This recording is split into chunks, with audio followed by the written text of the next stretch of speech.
Welcome back to the channel, everybody. Me again, Shannon Fox here, Devoted Pictures 2 channel. I just want to read you a few things here today, bring you a couple video clips, and let you know what's going on in the world if you're not caught up yet.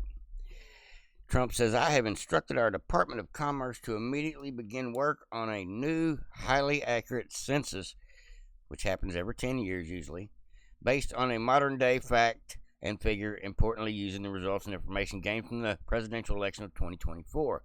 People who are in our country illegally will not be counted in the new census. Thank you for your attention to this matter.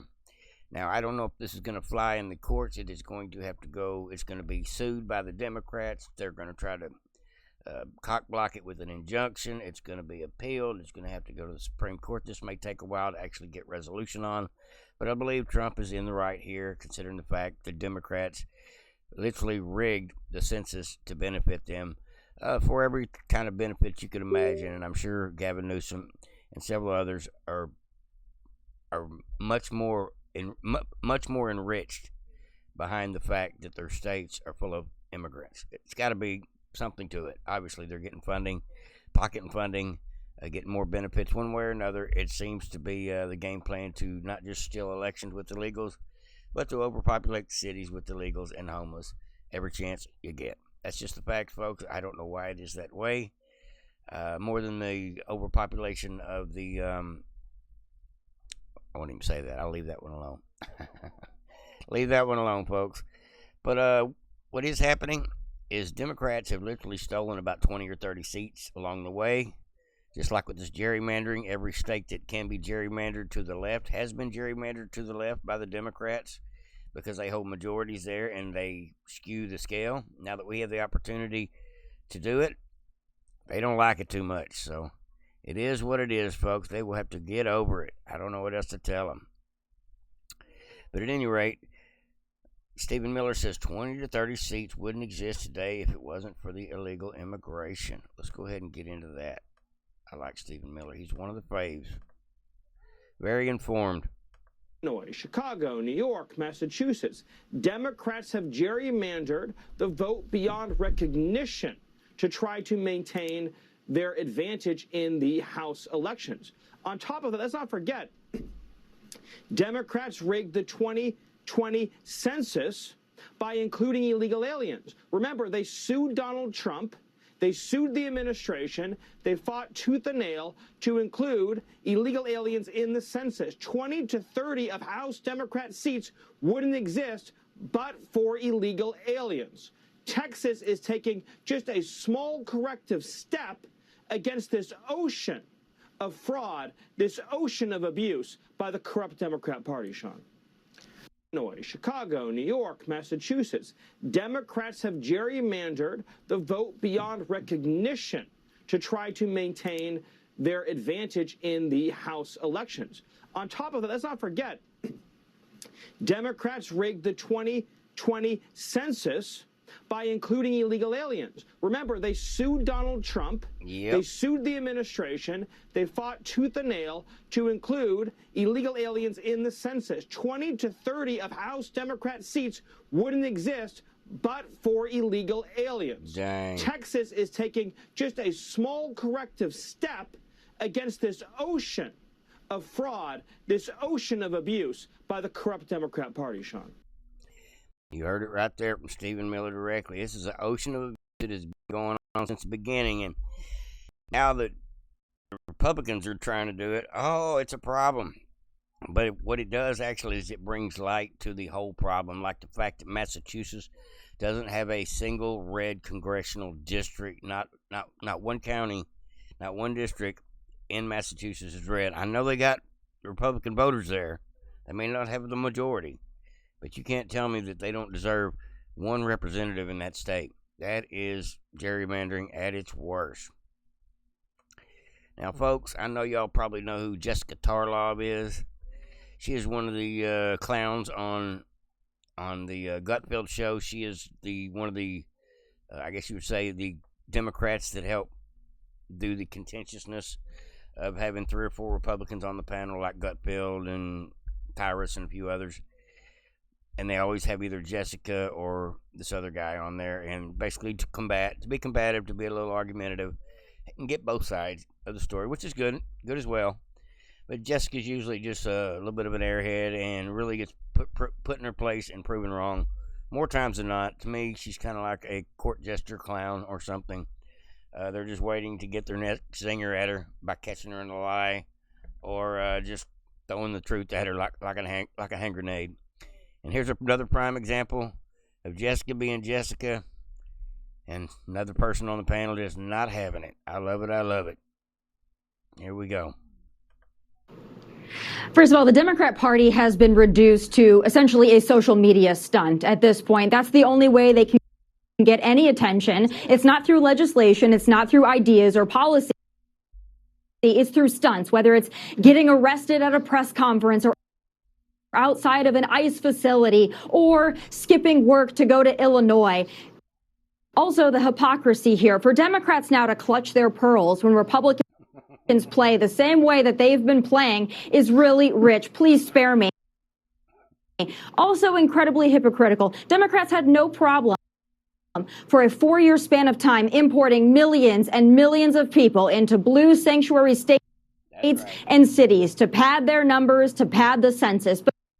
But now they want to cry wolf and they want to cry crocodile tears because Republicans want to draw new maps in Texas. Democrats would do it every single time. They don't like it that Republicans are playing the same game. We learned from you. We're going to be cutthroat like Democrats, and we're going to win where we can. Yeah, I mean, what I see is...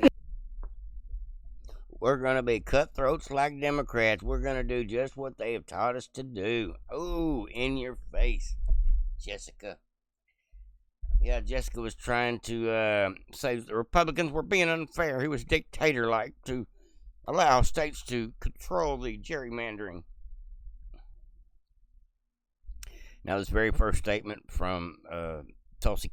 James Clapper. Mm-hmm. This very first statement from Tulsi Gabbard here is very revealing. She had an interview with Miranda Devine today. I believe it was. Maybe it was yesterday, but I just found it today. But she's talking about James Clapper, one of the Russia collusion hoax architects, director of one of the intel agencies. So what else did we find out besides he was part of the Russia collusion hoax? Listen here, folks. He's been a long-time scammer.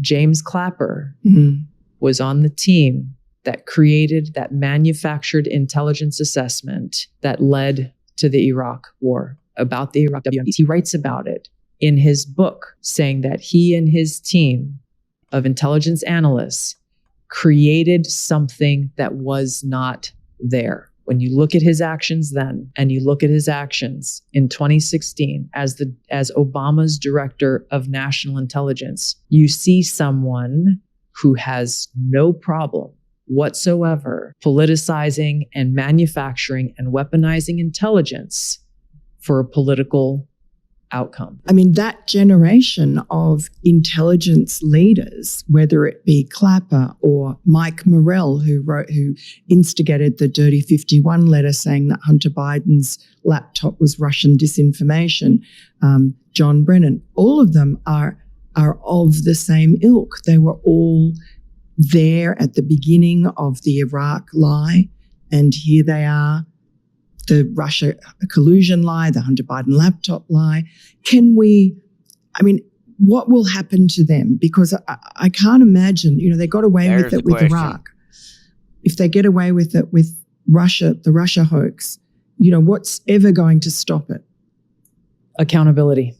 And does that mean jail? Accountability has to take place. Is that jail? We've referred all of the documents we have found. We will continue to refer them to the Department of Justice for a criminal referral. Yes. Attorney General Pam Bondi has created a strike force team in order to look at... Which is serious. Strike force team. It is a serious thing that really draws into focus one team of her attorneys that's focused singularly on this issue.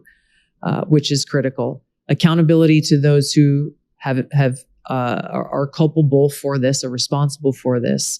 But also it's, they are the most well-known individuals. But when you talk about how do we change this, we have to recognize that both of them, John Brennan and James Clapper, as leaders in the intelligence community, they have their own disciples. They have a lot of their own people that they brought in with them, or that they, mentored in a mirroring of their own image, and many of those people still exist within the intelligence community now. Is. Deep state. So these documents that we're finding, we are uncovering names of people who were involved with this Russia hoax, this manufactured intelligence document, and people finding that we don't whose know. Names right. would otherwise never be known publicly. And fundamentally, we are working towards. Are y'all catching this, folks?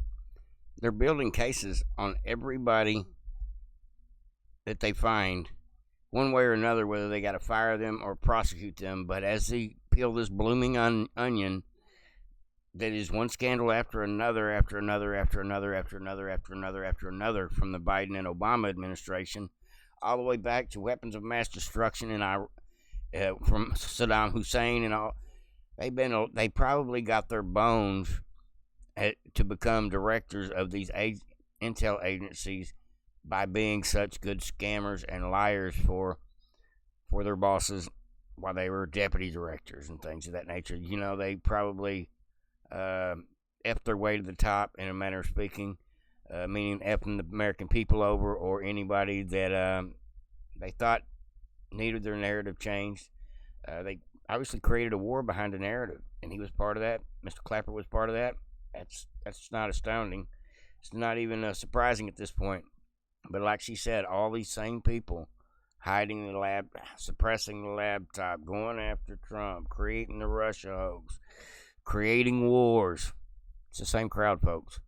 These people are going to jail. Accountability is coming. That special counsel, task force, strike force is probably a crackpot team that is building cases, and more than anything, they are exposing FBI guys that are doing everything from that did everything from mistreating J6ers that are being fired as of this week, to people that are now for the first time going to be named for being a culprit of these crimes. So we are getting to the transparency part where we can figure out how many hundreds of people need to lose their job behind being government assets of Obama. See, this Russia collusion hoax is the gift that's going to keep on giving, folks, and I have to believe that. I believe this is going to be the thing that exposes the 2020 election, and it's going to come because of the people that were involved in the 2015, 2016 scandal. The Russia collusion hoax are the same people that are involved in every other scandal up till now that involves the Democrat Party coming after Trump. Same deep state actors from the get-go. Now, speaking of deep state actors, let's not forget this guy's smirk on his face. This is one of the bad actors, what I would call one of the dirty dozens that tried to get Trump, tried to destroy our country. This is none other than the creepy Peter Strzok. He was definitely a huge part of the problem. Remember this guy? At every step, at every investigative decision, there are multiple layers of people above me, the assistant director, executive assistant director, deputy director, and director of the FBI, and multiple layers of people below me, section chiefs, supervisors, unit chiefs, case agents, and analysts, all of whom were involved in all of these decisions. At every step, at every investigative decision, there are multiple layers of people. And we know that's a lie. They compartmentalize all kinds of crap. Y'all remember this creepy guy getting in Congress and giving that weird sneer? I'm waiting to see him go to jail. He is one of the people that will definitely catch charges, if any of them catch charges. That's just what I have to believe. A lot of these people are ensnared in the crimes, and between emails, text messages, documentation, meetings, there's so much evidence that's going to be classified file. There's so much that's going to come out. Their attempt to get Trump, all this stuff is going to come out, folks. And while we're talking about things today that are good to know in the news, getting exposed, I heard Howard Stern got fired, and I am not mad because he was a woke weirdo. I listened to him about 30 years ago when he was decent, but he changed. Something happened to him. Anyway, it says breaking news: Stephen Jensen, acting director in charge of the FBI in Washington field office, has been fired. In addition, Jensen's former acting director, Brian Driscoll, is out as well, along with Walter Garadina, who played a role in the lawfare against Peter Navarro.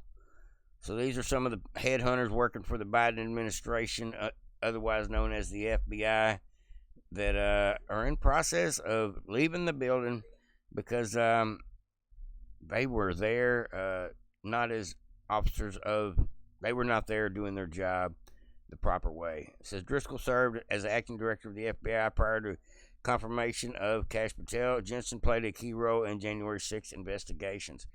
So these are the people that went headhunting after the JH6ers, tried to prosecute them, throw them underneath the jail, keep them there forever, treat them like terrorists, and so many other things. With all this stuff coming out, all this information coming out, we're going to get more people's names that were involved in the bad deeds. And as a result, the firing has just begun, folks. Mark my words, the firing has just begun. And on that note, folks, I will go ahead and call it a wrap. Hope everybody is having a great evening. Let's like, subscribe, and share. And if you haven't, come on over to my Devoted Patriots 2X channel and give me a follow or whatever it is over here you do. And you're welcome to find out the rest of my content that a lot of times I will follow several different sites, but a lot of it I post back over on X, whether I bring it on YouTube or not. So if you want to get a little bit more detailed of some of the stories I bring you or the rest of the video clips I cut up,